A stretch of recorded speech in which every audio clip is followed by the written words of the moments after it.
न भूमिर्न तोयं न तेजो न वायुः न खं नेन्द्रियं वा न तेषां समूहः अनैकान्तिकत्वात् सुषुप्त्येकसिद्धः तदेको वशिष्ठः शिवः केवलोऽहम् तदेको वशिष्ठः शिवः केवलोऽहम्। नमः परमऋषिभ्यो नमः परमऋषिभ्यः। हरिः ओम्। यस्यान्तर्नादिमध्यं न हि करचरणं नामगोत्रं न सूत्रं नो जातिर्नैव वर्णा न भवति पुरुषो नानपुंसं न च स्त्री नाकारं नो विकारं न हि जनिमरणं नास्ति पुण्यं न पापं तत्त्वं नो तत्त्वमेकं सहजसमरसं सद्गुरुं तं नमामि।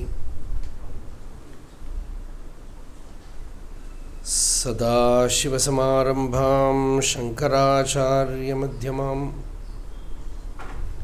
अस्मदाचार्यपर्यन्तां वन्दे गुरुपरम्पराम्। मौनव्याख्यां प्रकटितपरब्रह्मतत्त्वं युवानं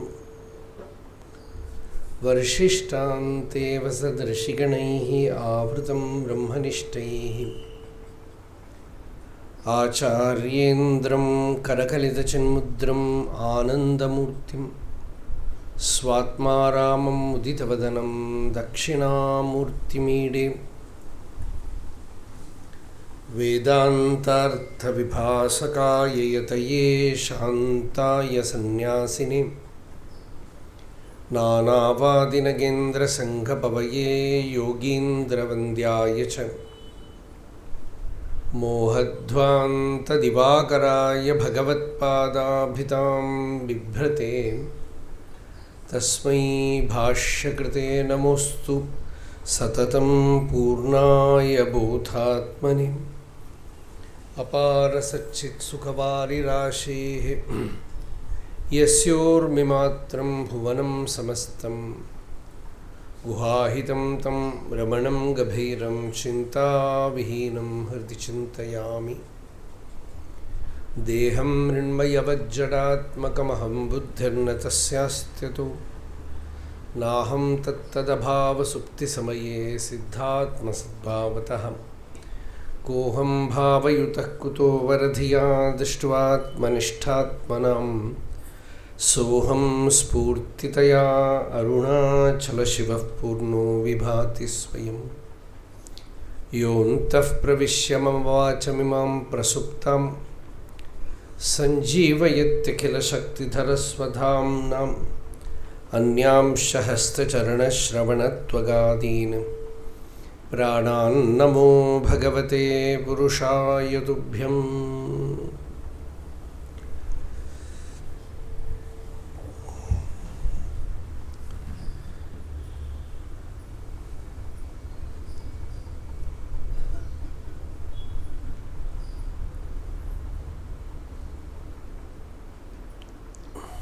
Our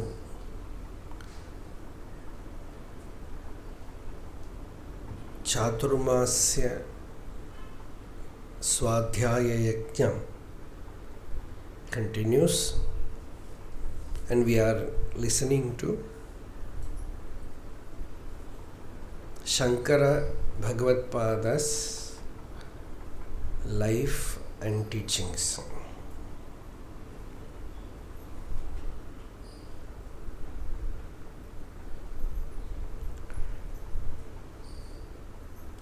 It is a means for us to meditate on the higher truth.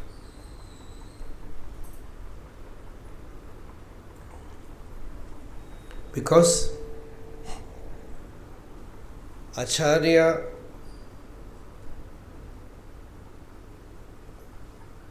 came to earth to teach Atma Vidya, the knowledge of the self.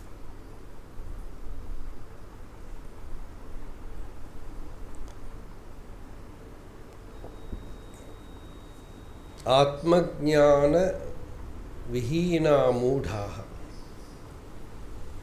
Te Pachyante Naraka Nigudhaha. Bhaja Govindam, this is a line.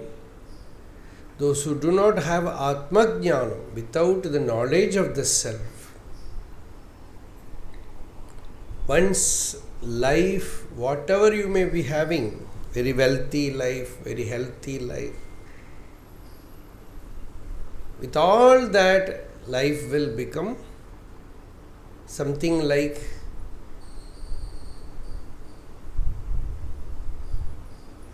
hell, Naraka. And he says Nigudhaha, it is a hidden Naraka, because outwardly you look very, very fabulous, very comfortable. But inwardly, mentally, the person is living in a Naraka. There is a verse in Yoga Vasishta which says, Bharaha anatma vidaha vapuhu. One who do not know his real nature, for him, his very body becomes a big weight, great load that he has to bear. So, knowledge of the self, that is what Bhagavan also stood for.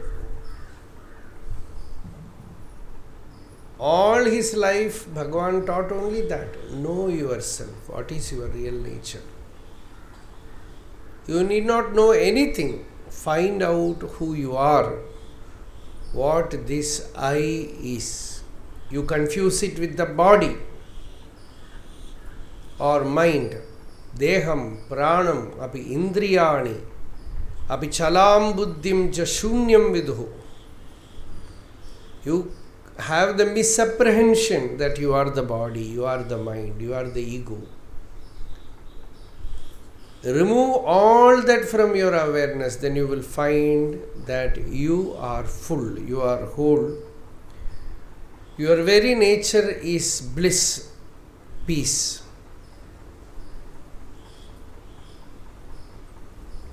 So this message, the Upanishad is giving us the same message. All the teachers who have come in that tradition again and again repeat the same song.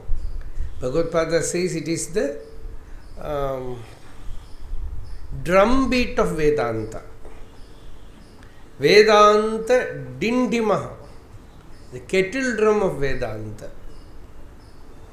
And he says, Shlokardhena pravakshyami yaduktam granthakotibihi brahma satyam jaganmithya jivo brahmaiva naparaha. Iti veda asangoham punah punaha satchidananda rupoham ahamevaham avyayah. In that work he says, Vedanta Dindimaha, the drumbeat of Vedanta is that the real self is unattached. It is Satchidananda Rupa, existence, awareness and bliss. What is known here as Jiva, this I, is infinite, it is full, whole. It is Brahman. In its real nature, there is no limitation at all. So this highest truth, all these teachers, they again and again sing that same song to remind us about our real nature. All this avatara has come. In Gita, Bhagavan says, whenever there is a covering for dharma, whenever you are confused, dharma sammudha chetaha, when your mind is confused about what is dharma, then Bhagavan comes, incarnates to again teach you the original dharma, true dharma. So he is coming here not to simply kill somebody. He comes here to kill you. your individuality, your ahankara. So dharma yada yada hi dharmasya glanir bharata. Dharma means this knowledge of the self, nothing else. First you have to know certain dharma by which you can live in the world without hurting others, a peaceful family life, all those things. That is called pravritti dharma. Then you should also know how to go out of this. This is like a Padma Vyuha. People enter there, no way out. They learn all our school, all our colleges, all our educational system is to enter. But to go out of it, nobody is there to educate. So that we get only, that Nivritti Marga we get only from the Upanishads or in the teachings of the saints and sages, where you find that such a path is there, where you can be free, absolutely free. Where you recognize that you are without any limitation. You are the unlimited, you are the limitless, you are the boundless. To give that knowledge, it is Nivritti Marga, it is the path of release, path of freedom. So these two kind of knowledge, one is how to be moderate in everything, how to be peaceful in the world. Another is get ready for the ultimate release, nirvana. So that is Nivritti Marga. Dvividho hi vedokto dharmaha pravritti lakshano nivritti lakshanasya jagadasthiti karanam. As Sankaracharya puts it, for the world to be peaceful, you need both these paths. There should be a large amount of people who live a virtuous life, and there should be one or two who have gone out also.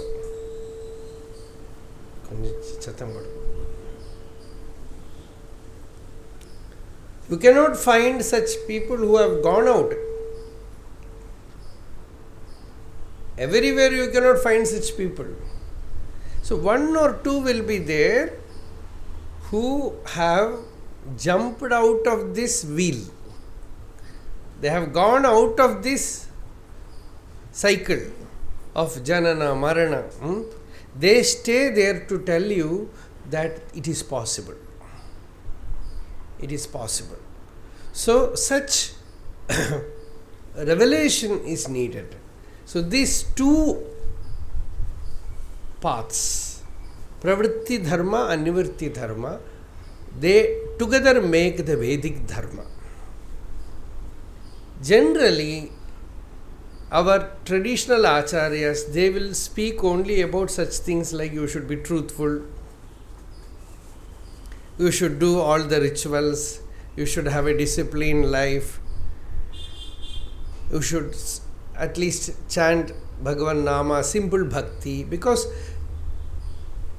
generally 99% of the population of those who come to spiritual life are qualified only for karma marga and bhakti marga. Very rarely a person comes who is ripe enough to directly take to jnana and go out. Such a person, even if you try to keep him inside, he will go out. So this is generally the whole Vedic dharma. So Acharya Bhagavatpada came to teach everything. Generally it is Advaita Jnana, Atma Jnana, but he also wrote so many works on bhakti, simple stotras, not simply Brahma Sutra Bhashya alone. A small child can learn Achyutam Keshavam Ramanarayanam Krishna Damodaram Vasudevam Harim. What is this? Only Nama, nothing else. Like that, so many verses he has written. And Dakshinamurti Stotra, very profound. So, all these works were written for considering the maturity of various people from different corners of the world. For them he wrote all these works. So, now where is Acharya now? Kanchipuram. Yes. In Kanchipuram,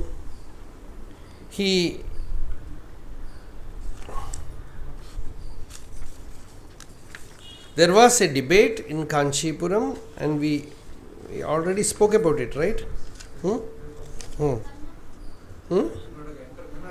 Yes. So, Kanchipuram, there was a debate, and there Acharya did all that has to be done about renovating the Kamakshi temple, Varadaraja temple, all temples. And the king also took a oath to do Dharma Samrakshana. So from there, they moved from the land of Dravida. Actually, Andhra, Karnataka is also Dravida only. So from there, the group started moving towards north. Almost 20 days we are listening to Katha, traveling with Sankaracharya. So they started passing through several places in Andhra. They entered Karnataka again. The Jains were very strong in Karnataka. It is said that Chandragupta Maurya had accepted Shramana faith. In his later days, he became a Shramana. Shramana means a Jain monk. And from north, he travelled to Mangalore in Karnataka. So you can see the Mangalore area, so many Jain monasteries, Shravana Balagula. Bahubali. Bahubali is not this film. It's not this film Bahubali. It is Bahubali was one of the sons of Rishabhadeva. So you can see a very huge statue of Bahubali there. So these Jain monks, and there, even near Tiruvannamalai, there are places. Ramanacharanatirtha. There are so many caves are there where they did tapasya. Yes. Many places. So,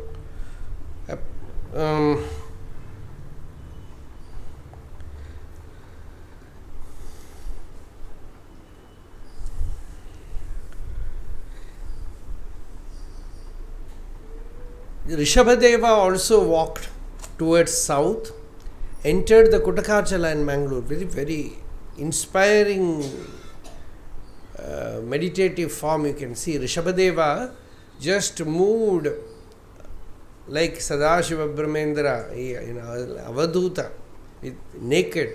He moved and entered the Kutakadri forest, and the forest fire, wildfire, he entered the wildfire. There he dropped his body. And Jains, they claim Rishabhadeva as their first guru, Tirthangara. Tirthangara means what? A person who purifies. Wherever he goes, that place becomes purified. Tirthi kurvanti tirthani swantaste nagadabhrita. As Bhagavata puts it, if they take a dip in a pond, that pond will become a tirtha. Tirthi kurvanti tirthani swantaste nagadabhrita. So they are called Tirthankaras. Jains, they worship Tirthankaras. One group of Jains, they worship Tirthankara. Their Jain temple, many people will wonder what this Jain temple contains. Very beautiful temple they have, And what do they worship? They worship the Tirthankaras. Actually, very spiritual. Completely spiritual. So, the Tirthankaras they worship, and they claim to be descendants of Rishabhadeva. See, actually, although when religions become, religion means what? A faith which contains all kind of people, and majority are ignorant people only. They just want to identify with some sect. So all fight will be there, fanaticism will be there, everything will be there. A religion will contain enlightened people. A religion will contain enlightened people and its disciples, then followers. Then it will contain fanatics. Then it will contain bureaucrats. All kind of politics. Everything will be there in religion. So, every religion contains very saintly people. Every religion contains fanatics also. Terrible people also. So,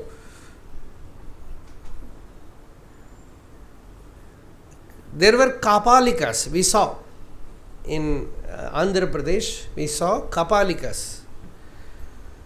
They worship Shiva as Kapali. You have Kapalishwara temple in Chennai, but that is all very sattvic worship. But these Kapalikas, they have Narakapala in their hand, the skull, and they drink wine. They have all kind of, now people, recently we got some books, and we have placed many of the books there. Whoever wants, they can take. And in that lot, we saw 3 books, Agora Sadhana, Agori. And all nonsense is written in that name.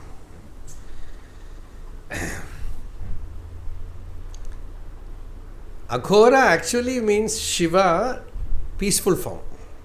People think Aghora means terrible form. Because of these Aghora sadhus, in Tamil, if you say Aghora, it means terrible. That kind of meaning has come. Oh, romba aghorama irukku. Aghora means not Ghora. It is very peaceful. Ghora means terrible. Aghora means very peaceful. Aghore ebhyo thagore ebhyo ghora ghoratare sarve ebhya sarva sharve ebhyo namaste astu rudra rupebhya. So this Kapalikas were having terrible practices there. At that time, the northwestern state of Vidarbha was ruled by Chalukya king Vijayaditya. Many Kapalikas lived there, practicing Bhairava Tantra. Vedic practices were almost extinct. The king received Acharya and group with devotion and made all arrangements for their way. One day, the king requested a private audience with Acharya. The meeting took place under a huge tree. Padmapada alone remained with Acharya. The king said, Acharya Pada, we are blessed by your arrival. Yet there is a grievance to present before you. This land of rishis is now defiled. The Buddhists and Jains are, although very spiritual sects, they are averse to all Vedic life and they ridicule all Vedic life. As their faith is opposed to the Vedas, it appears highly attractive to those who are lazy to observe rigorous Vedic practices. So, that is not becoming effective. On another side, these Kapalikas are having terrible practices, like even Narabali, sacrificing human beings. So such things are there. As the Vedas are slighted, the practice of daily rituals and traditional rituals on special occasion have begun to decline. This Upanishadic dharma is all almost forgotten. The ferocious Kapalikas are flourishing with their propensity towards wine, women, and meat.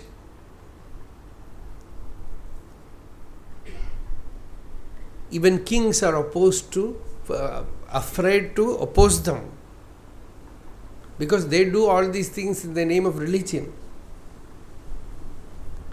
So even kings are afraid. Please help us. Acharya turned to Padmapada and said, Padmapada, did you understand what the king told? Do something to eradicate the atrocities happening here. Later, Sudanva also spoke to Acharya about the same issue and discussed the measures to be adopted.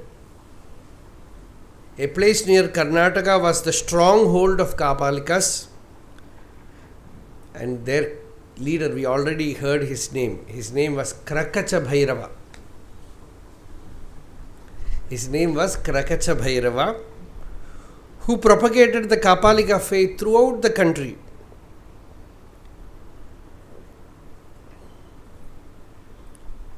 These people convert others. Very easy way to convert, convert with sword.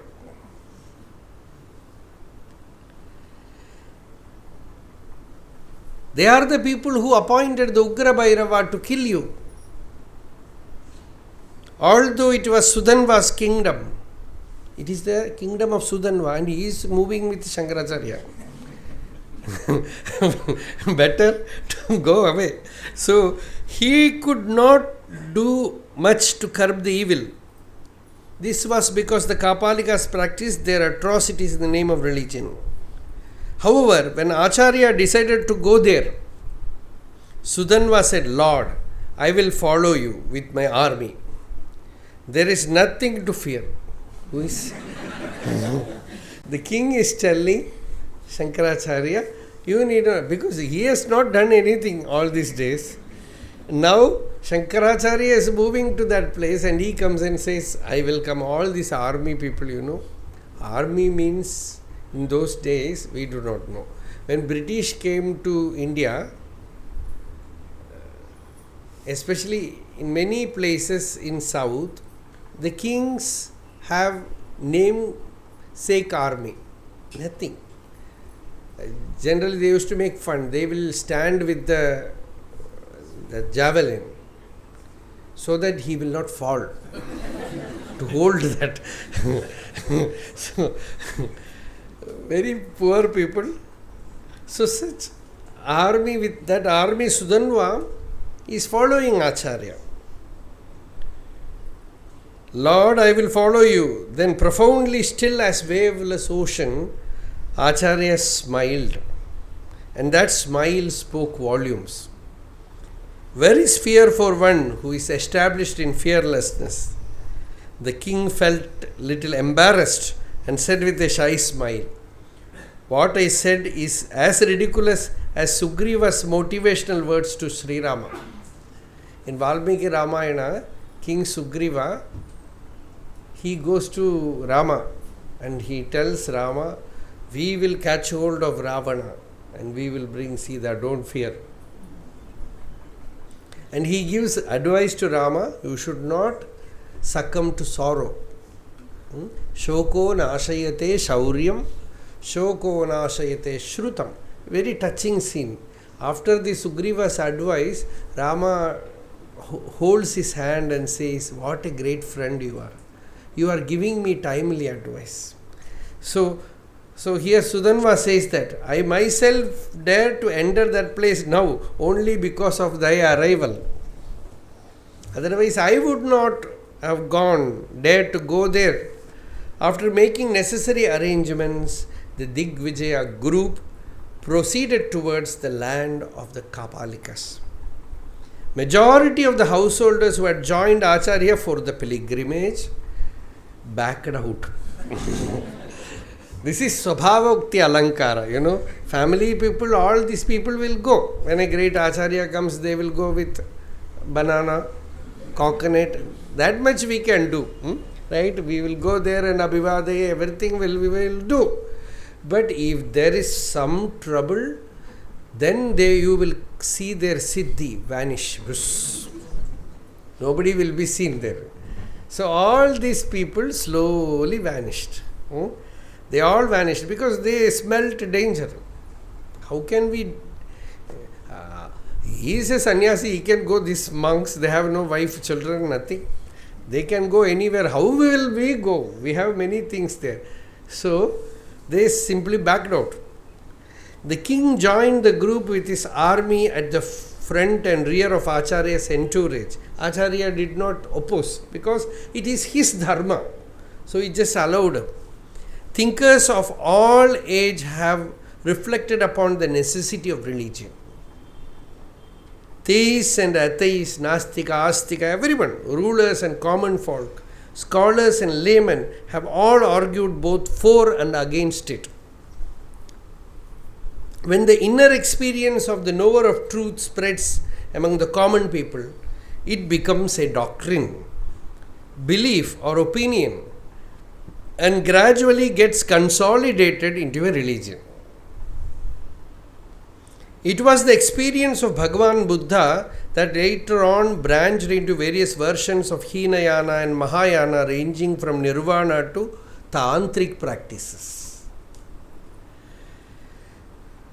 And deteriorated Tantric practices. We will wonder, sometimes we see Buddhism, is this the Buddhism? Because it looks like a mantravada.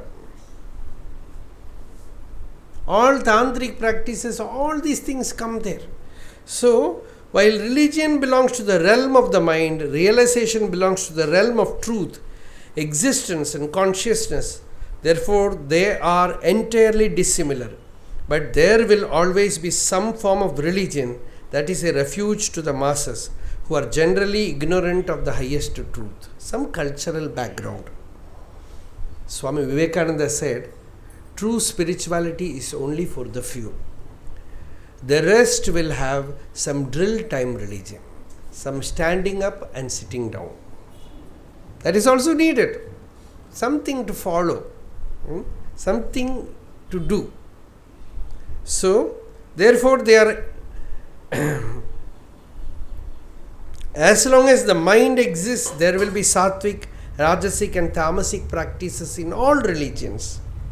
It is impossible to eliminate these completely. Just as various devatas and psychic beings are kept in their respective places by offering oblations, these rajasic and tamasic forces also must be dealt with in some such manner. Certain group of people, they need them. There are temples where the deities are offered wine and meat, even now. How it... we need not go and do reformation for that, because these practices came from the such strata of society where people eat meat and drink wine. So to rescue them from that, their devata also will be offered this. This is the practice. Yadanna purusho bhavati tadannaha tasya devataha. One person, one devotee of Ramakrishna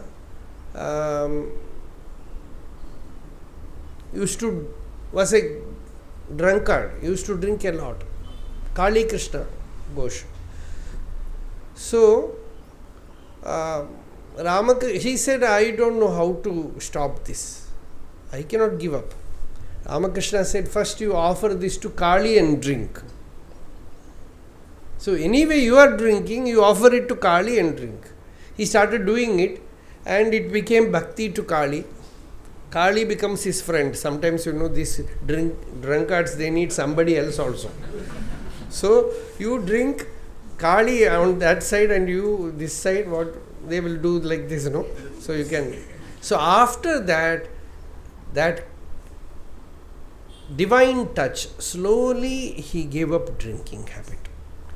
So this is the way. This is how these things came into religion, like de-addiction center, where they little by little they give that and slowly they reform them. Like that, only these practices came. But other people also, if they go inside. See, we had a long tour of Maharashtra and Madhya Pradesh about 15 years back. So every Jyotirlinga we will go, and that Jyotirlinga we will do puja like that. So in that Shani Signapur, Mahakaleshwara, Omkareshwara, all these places we went. Every day, where in those days we did Panchayatana Puja in the temple itself. Now it's all very crowded. So at that travel, there is a place where it's a Bhairava temple. The Bhairava will be there with open mouth. So when Raman Mama was there in Mumbai, he will take everyone. Whoever wants to go with him, whether you have money or not, he will say, come, you will go. And train also puja will happen. The train also, Panchayatana puja will happen. And some people, they will suddenly last minute come, I also will join. He will give some name because some ticket will be cancelled. So he says, this is your name. If the ticket collector comes, if he asks, he will not ask. Generally, many of them, they know me. So if he asks, tell that your name is Kamakshi. She is not Kamakshi, some Sita or Lakshmi, something. He said, your name is Kamakshi. And this lady, okay, she said. And unfortunately, the ticket collector came and directly went to her and asked, what is your name?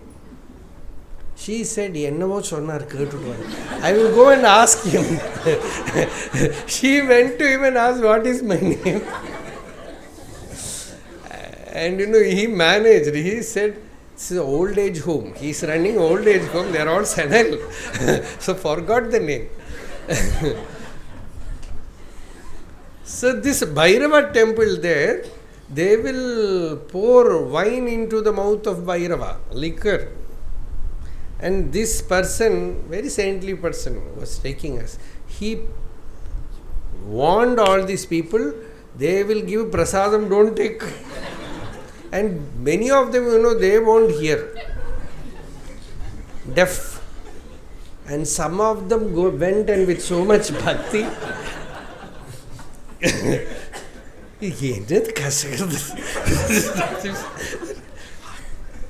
Ayyo, you took that. So some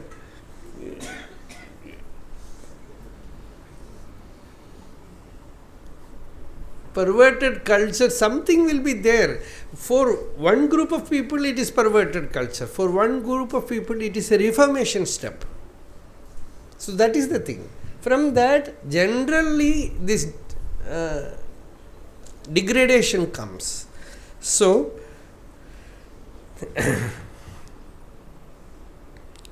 but they all should be kept in their own places. According to the sages, this is the safer path to keep the negative forces at bay. In short, the actual foundation of Vedic Dharma lies in the ordinary virtuous men who follow Grihastha Dharma and Karmanushtana as prescribed in the Vedas and live a disciplined family life. This is the general principle. If a group contains majority of such people, that society will be good. So great self-realized sages like Acharya are the final sweet fruits of the Vedic tree. They all come from good family life. From good family people, such great beings are born. So, there is a saying, Mahatma janmanaiva syat karmana naiva karhichit. Swami Tapovan Maharaj, from Kerala, he went to Uttar Kashi and stayed there. And his book, Ishvara Darshanam, it is in Sanskrit. It's in English also available, translation. Many places, very often he repeats. When I was in our place, he belonged to our place, Palakkad, he said, I thought by going to Himalayas, there will be lot of sadhus, like many streams join Ganga. You can also become Ganga. Like that, you go and join all the sadhus. You also become enlightened like them. I had such dreams in my village. But when I faced the reality, one thing I find that Chandanam na vane vane says you cannot see sandalwood in every forest. You cannot see enlightened person, realized people everywhere. You can say there are a lot of you cannot get clusters of Mahatmas. Mahatma Janmani Vasya. He very often quotes this. He says a Mahatma is born, not created. For him to take birth, he needs a field where the seed can fall, where the seed can grow. So such good Grihastha Dharma is also very much necessary. So, living a life of dharma, following yama, niyama and other austerities is a required discipline. There is no shortcut to self-realization. Brahmacharyam samapya grihi bhavet, grihi bhutva vani bhavet, vani bhutva pravrajet. Generally, a person follows the Vedic dharma like this. He remains as a brahmachari, studies the Vedas, does his Sandhya Vandana Anushtana, his tapasya as a celibate. Then he goes to the householder's life, where also he worships the fire. He lives a very austere life, teaching, propagating the Vedic dharma. Very austere life. His very house is a tapovana. It's a holy place. And from there, a preparatory stage called Vanaprastha, where the person is preparing himself for the ultimate renunciation. Then, like a very ripe fruit falling from a tree, sannyasa ashrama, turiya ashrama happens for certain people, for not all. For certain people. Generally, Vanaprastha itself is good. It's a great ashrama where tapasya is done. A retired life where the person is very happy, leading a very austere, disciplined life, inwardly meditative life, along with his wife. They can stay in Vanaprastha ashrama with bhakti, doing Bhagavad Bhakti, doing japa, dhyana, shastra, adhyayana, and very pure food. When the person comes to Vanaprastha ashrama itself, his food habit becomes very pure. Surya Pakvam, they don't even cook food. Generally uncooked foods, fruits, vegetables, like that they train in Vanaprastha ashrama itself. So sannyasa ashrama, not to speak about that. The person becomes so ripe, absolutely free, and with the jnana he moves about, absolutely free. So that is one by one he comes from one ashrama to another. Ashramad ashramam gachet nanyatha matparascharet. As Bhagavata says, one has to go through the proper channel. Let not my devotee transgress. Krishna says in Bhagavata, let not my devotee transgress. One by one let him go. This is the usual path. But a person is very ripe, he can jump. That is Vyutkramana. So that is very rare. So these things become very important. They seek shortcuts in the name of Tantra, Vamachara, Kaula, Bhairava, Bhairavi, Madhura Bhava Bhakti, and so on. Such shortcut lead them directly to dark chasms. Prakrite ranyatha bhavo na katanjit bhavishyati. You cannot alter the inherent nature of anything. This is the authoritative statement of the Vedas. So they decided for this. In Ujjaini, the fires Kapalikas had increased in large numbers.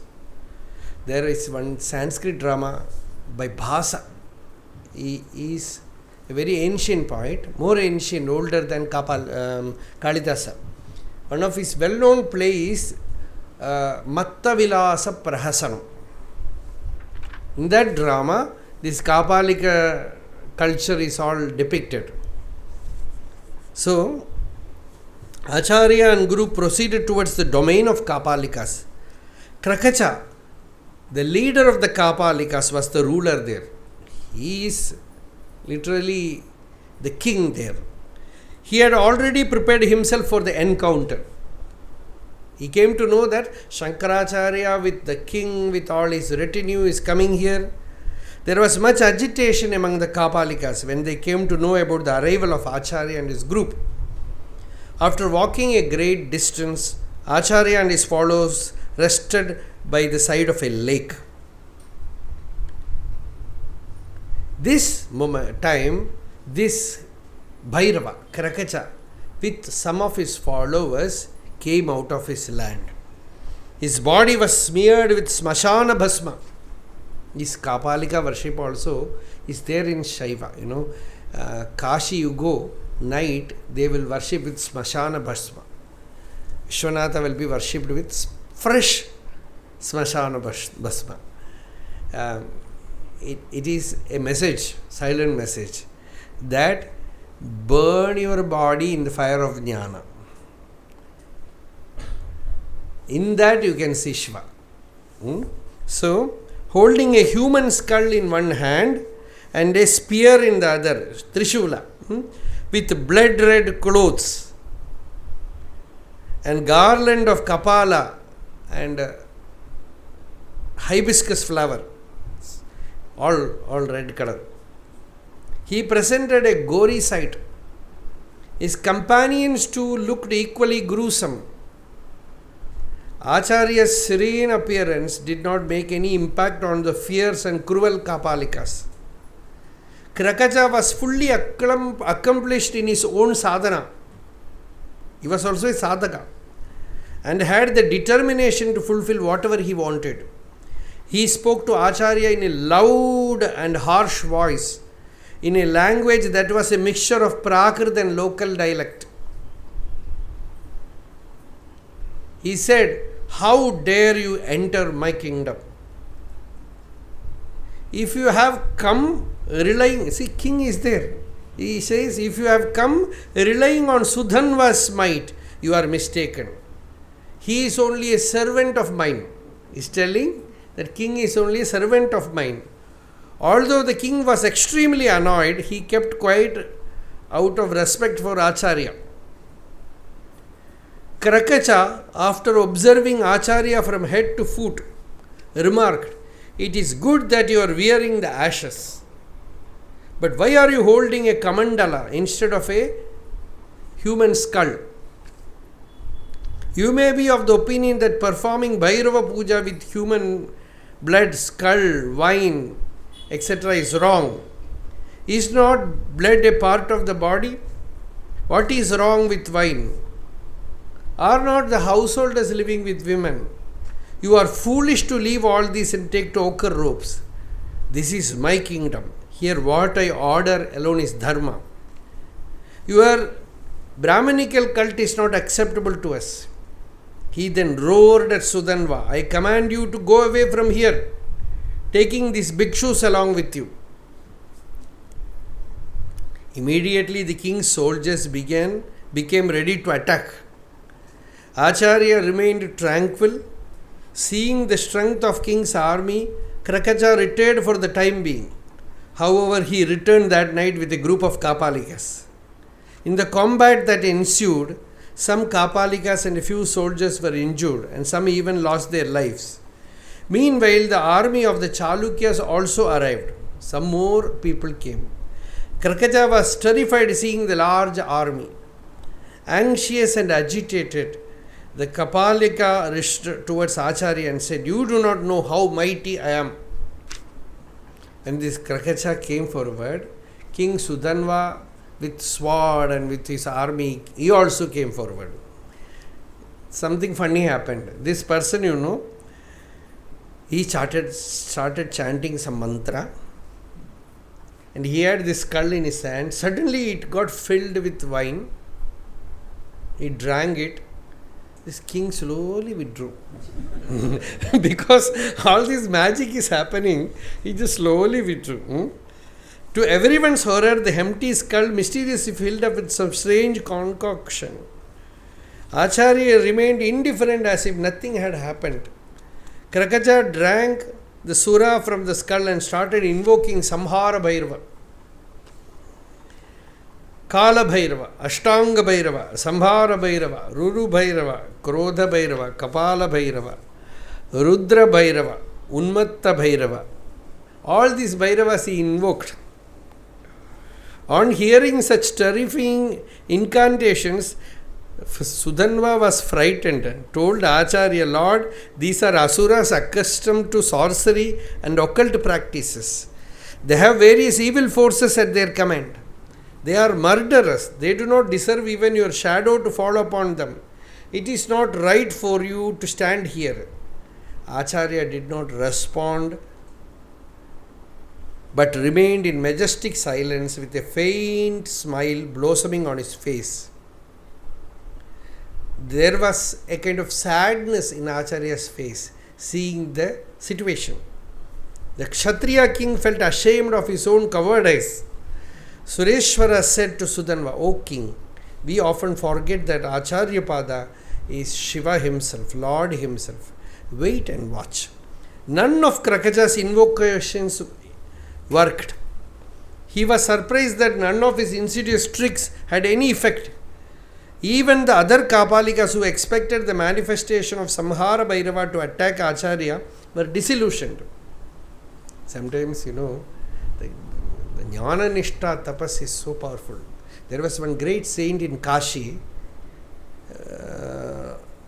about 100 years back. He was very well known. His name is Hariharananda Saraswati, and he is generally known as Karapatri Maharaj. Once a Kapalika, a Bhairava Sadhaka, he had so much powers, so he used to do many acts like this with many people. So when Karapatri Maharaj was doing some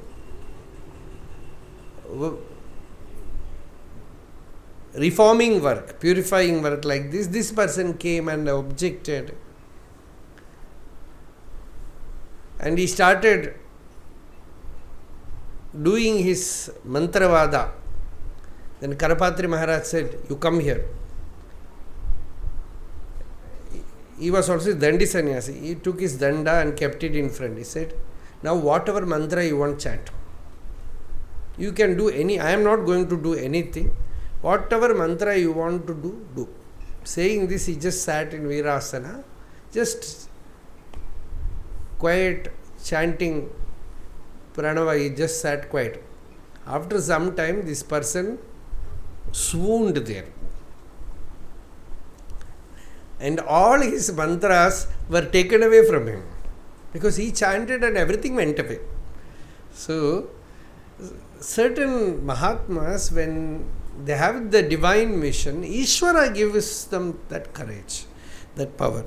So, here Krakacha saw all his wizardry become ineffective in the serene presence of Acharya.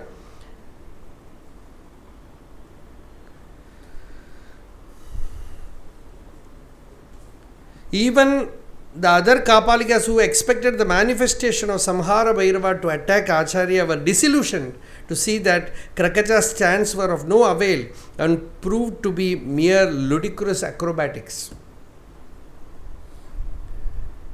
He understood that all his evil powers had left him and that he was drained and had become a laughingstock. Yet, unable to accept defeat in front of his followers, he screamed, I will come again, wait and watch. I will destroy all of you with my occult powers today itself. Then he left. That very night, Sudhanva's army invaded their region, captured many Kapalikas and conquered their lands. The king was apprehensive that Krakacha would return next day. But Acharya had already commenced lessons on Bhashya for his disciples as if nothing had happened.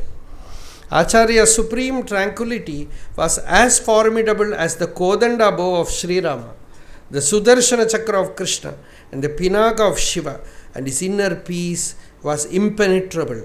The king, however, remained extremely cautious and alert. The army went out in search of Krakacha. By evening, they received the news that after the incident, Krakacha had resumed his sorcery.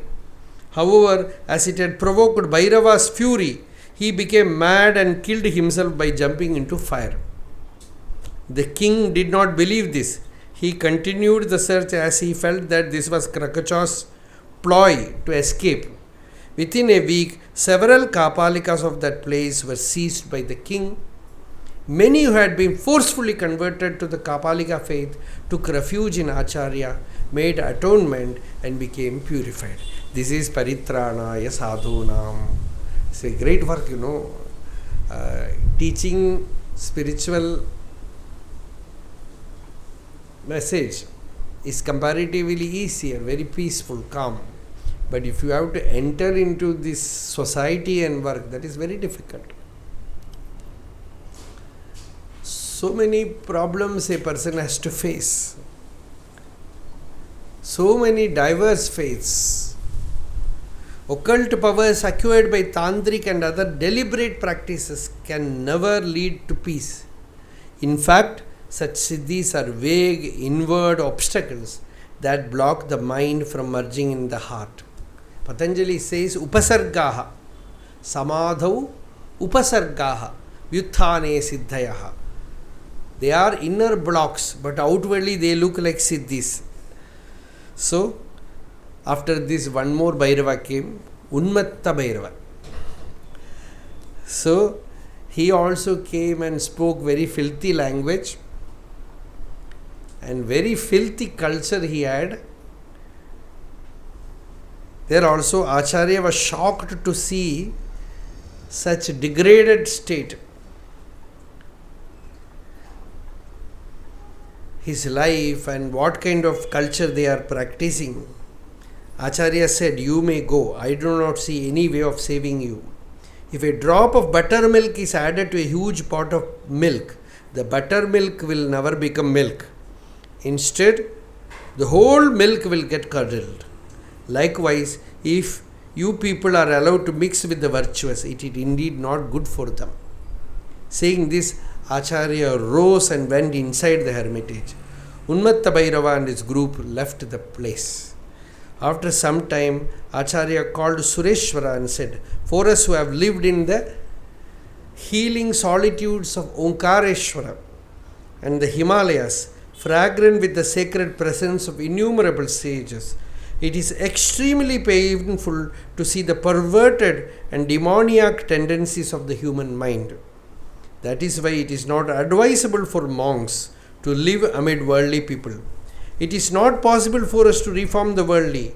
On the contrary, their contact will only spoil the peace of spirituality that we have secured and sustained so carefully by constant meditation with discrimination, dispassion and restraint of the mind.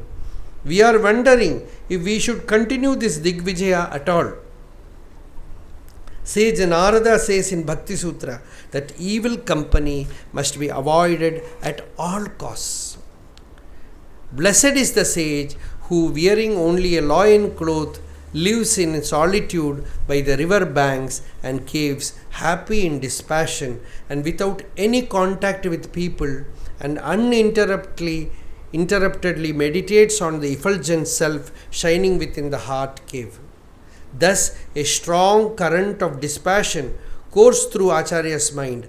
After spending a long time in meditation, Bhagavad-pāta composed the work Dhanyāshṭakam, 8 verses on blessedness.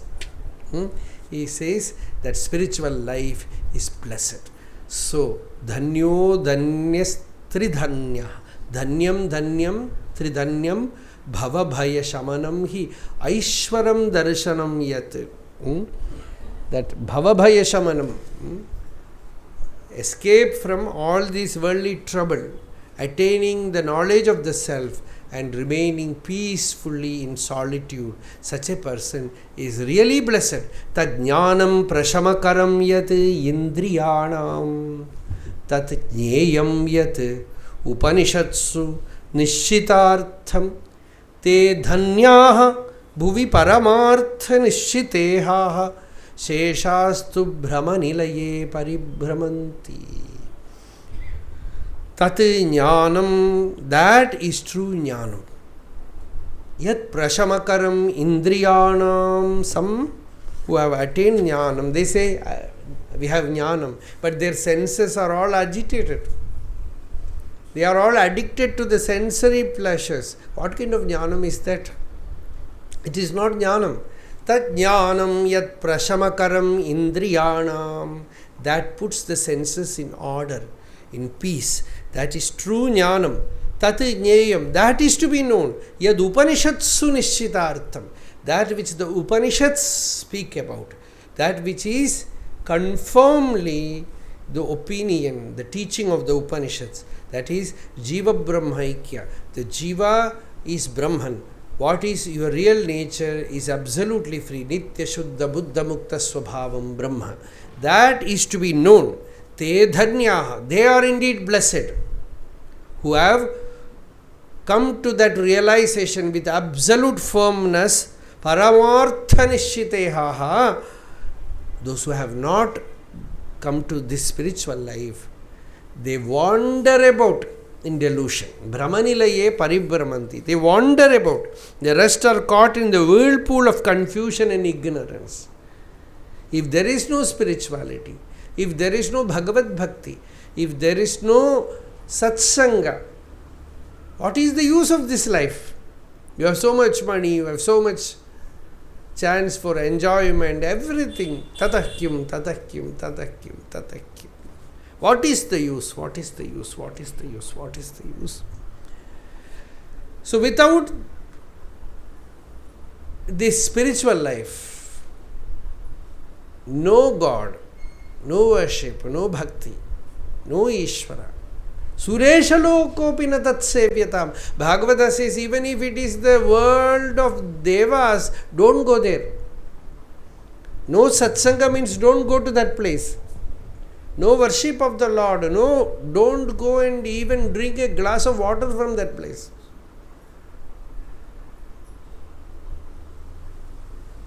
This is the dhanyata. So a person has to step by step take to spiritual life. Ādau vijitya vishayan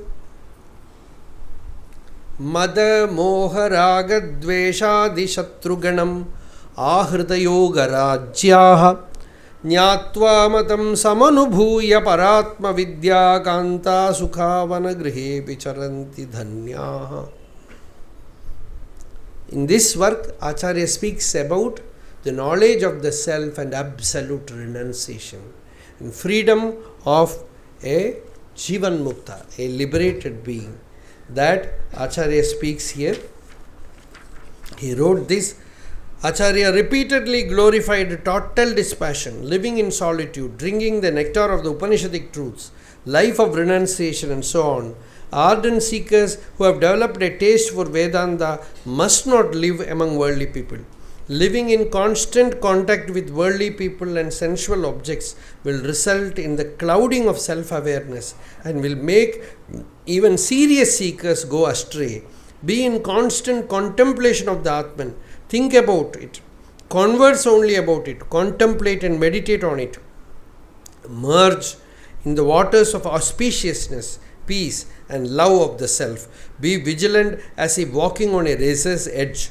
Extroversion will pull even great scholars down towards sense objects.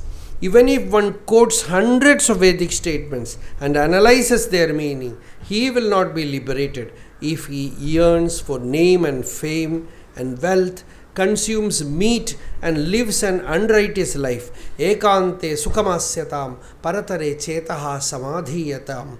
Be happy in solitude. Fix your mind in nirvikalpa samadhi. Sureshwara, an ascetic who longs for name and fame, is lower than a householder who leads a righteous life. Dispassion itself is our wealth. Safeguard it with utmost care and concern. Keep away from worldly matters. Never ever forget the self, whatever be the reason. There is no greater knowledge than Atma Jnana, self-knowledge. There is no greater attainment than Atmanubhava. One who has attained Atmanubhava and keeps away from the Anatma, non-self, and worldly people is blessed in this. Know the self. Forget the Anatma, non-self. Acharya showered the nectar of Jnana. a group of Kapalikas expelled by actually king, we have to say Acharya, were looking for an opportunity to kill Acharya. Acharya used to sit absorbed in samadhi atop a hill at twilight hours during Sandhya Kala, or sometimes even at night. None of the disciples would be with him during those times, as they were vigilant about not disturbing the seer's sacred hours of solitude. Acharya every day used to go and sit in a hilltop alone. Nobody will go there to disturb.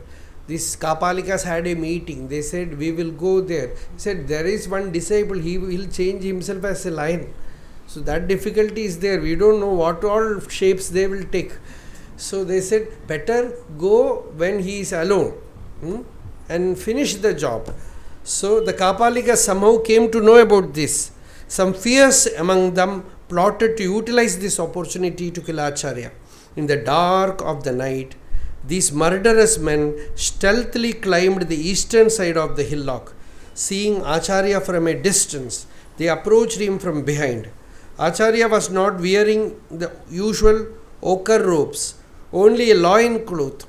After confirming that there was no one with Acharya, Kaubinavantah Kalubhagyavantah, he was sitting there. They silently walked towards him with a dagger. When they reached closer, suddenly they froze in fear. Two huge tigers were sleeping like tame cats on either side of the sage. The beasts opened their eyes now and then and looked around. The frightened Kapalikas quietly climbed down the hills and fled for their lives. Some tribals who saw them running away narrated this story to the devotees. The protection of a Jivan Mukta's body is the responsibility of the Lord. The divine guarding power of Yoga Kshema will always be around them. One day, a Kshapanaka, usually a Jain mendicant, wearing only a loin cloth, came there. He had a spherical object in one hand and a spinning wheel in the other. See what all kind of people. He told Acharya, my name is Samaya. I am perfect. Listen to my faith. With these two tools, I can bind even the sun, who causes time. I am clairvoyant. It is possible for me to predict all events of all the three worlds. According to my faith, time is the Supreme Lord. I have great proficiency in the sciences like astrology, Nadi Shastras, and Ayurveda that rely on time. No one is capable of disputing my faith. I am even capable of saying whether you will attain moksha or not. Acharya responded to the ridiculous boasting of Samaya with a smile and said, O ascetic, we are quite familiar with the time you are talking about. Stay with us for a few days. Now we do not have Samaya with us, time with us. So stay some more days with us. Then we can discuss about your faith at a suitable time. Accordingly, this Kshapanaka joined the Digvijaya group and started moving. Samayathukku, time, you get food, move about, some bhiksha is available. They also started moving with Acharya. This Kshapanaka also was moving with Acharya. Then came a Charvaka, our friend. So, he came with his argument of complete materialism. He is the materialist. His argument, and then see so many people you meet, ultimately you get tired. All kind of foolish argument people come with, no insight. So very recently we used to have question and answer sessions. Now people ask, why no question and answer? Because I am tired. People ask some questions which we cannot even decode. What to speak about the answer? So that's a beautiful period in Acharya's life. After this, he enters into a samadhi state for some days, completely withdraws from the world, that we will see tomorrow. Arunachala Shiva, Arunachala Shiva, Arunachala Shiva, Arunachala, Arunachala Shiva, Arunachala Shiva, Arunachala Shiva, Arunachala.